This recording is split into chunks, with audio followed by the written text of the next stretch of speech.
at me saying that I'm wrong, that I'm lazy, get a job. No. Why am I going to get a job? Like, I get everything for free from the government, and I get to stay home all day.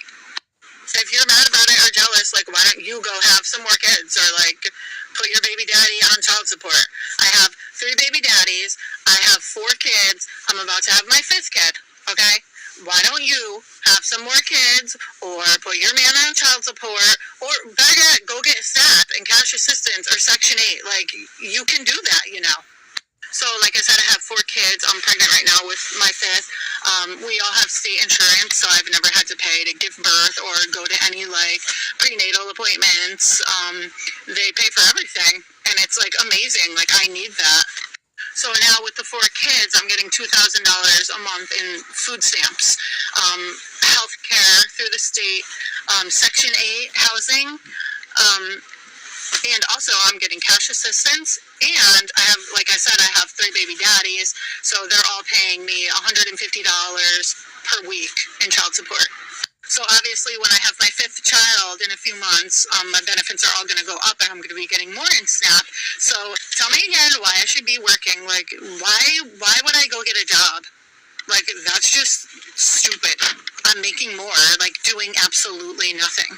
So stop coming at me. Like, you need to have more kids and go get on benefits too, and you could live a good life.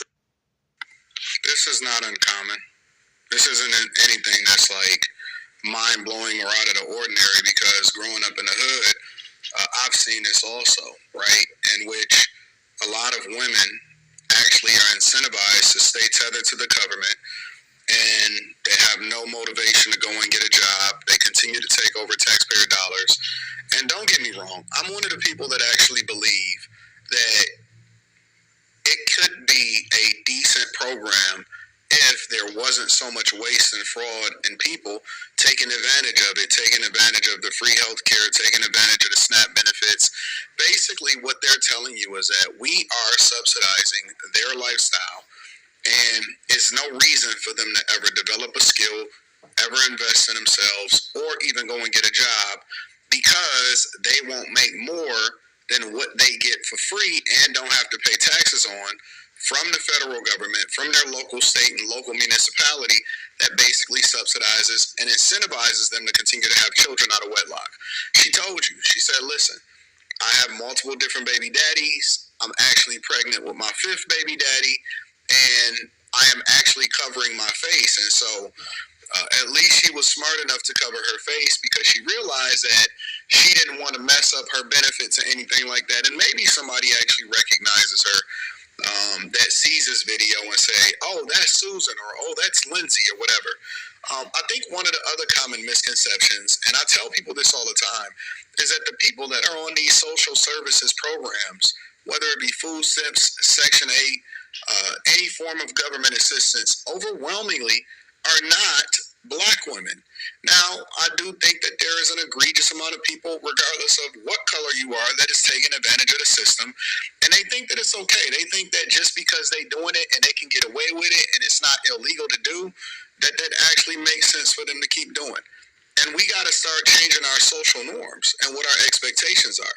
The first thing that you do is you need to be able to shame them, because the fact that she's able to get on social media and talk recklessly like this means that she has no shame whatsoever, and she don't care what you say.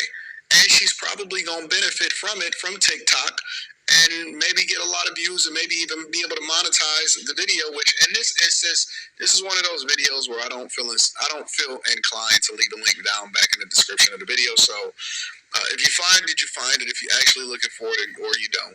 But the fact of the matter is that this is not uncommon, and this is something that men have been talking about a long time.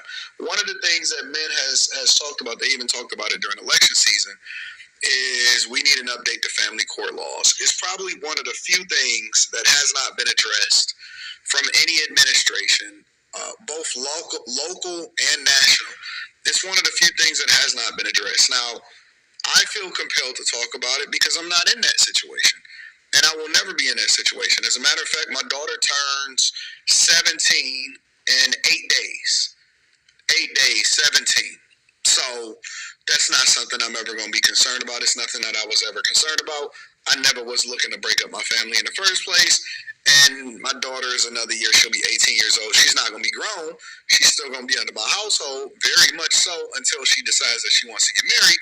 However, that's not something that I'm ever concerned about. But she said, in addition to getting all of the benefits, because I also am familiar about the fact that a lot of times they say, don't tell you that, or don't say that you're married, don't get married. If you're going to have a kid, have it out of wedlock, and then don't say that you actually know the father, because what happens is it then incentivizes you to get more benefits, more social services. She said, put the man on child support, have a fellas, y'all better start strapping up. You better start protecting yourself. And I think that there needs to be a change of family court laws. And just because we have a change of family court laws does not mean that you should not be responsible for what you do and who you put your stick in. You got to be responsible for what you do and who you put your stick in, fam.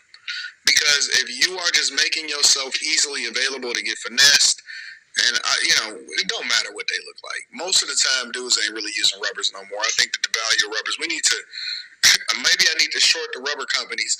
Make sure y'all tap into the Patreon. Link is in the description. We got Block Club coming up. We just had Stock Club last week. But, they are incentivized to basically take advantage of the system, and I think it's disrespectful. And then everybody else that validates it and said, oh, man, but why do you hate and whatever? That's your tax dollars. That's our money. And I think that a part of, after they get done auditing the Defense Department and the Department of Education, apparently they've right-sized USAID, then they probably going to fold it over into another organization, but that's like 300 and something people after it was over 10,000 people strong, giving out money to stuff that don't even matter and all of this stuff. And we have hundreds of forms of contraception. Then when these programs start to go into place and we start to put a limit on it and say, hey, you need to get a job, hopefully they do that. When we start to put a limit on it and they say, you need to get a job, then we'll start to have some reasonable expectation for women to make better decisions of who they lay with and whether or not they get pregnant, because they will no longer be incentivized to stay on government assistance. You'll have some fallout. You'll definitely have some people that's complaining and say, I can't believe that they cut off my benefits. Oh my God, I'm going homeless. They're going to be crying a poor mouth. They're going to be acting like somebody took their cat, all of this stuff. But listen, you need to pay for the decisions that you made. And the fact that she feels compelled and you just keep on having children. She said that this is her 5th child. She got 3 baby daddies. Who knows if it's another 4th baby daddy? And they don't even put that much effort into the kids. When you have this type of mentality, no way that you actually doing the best thing for the children.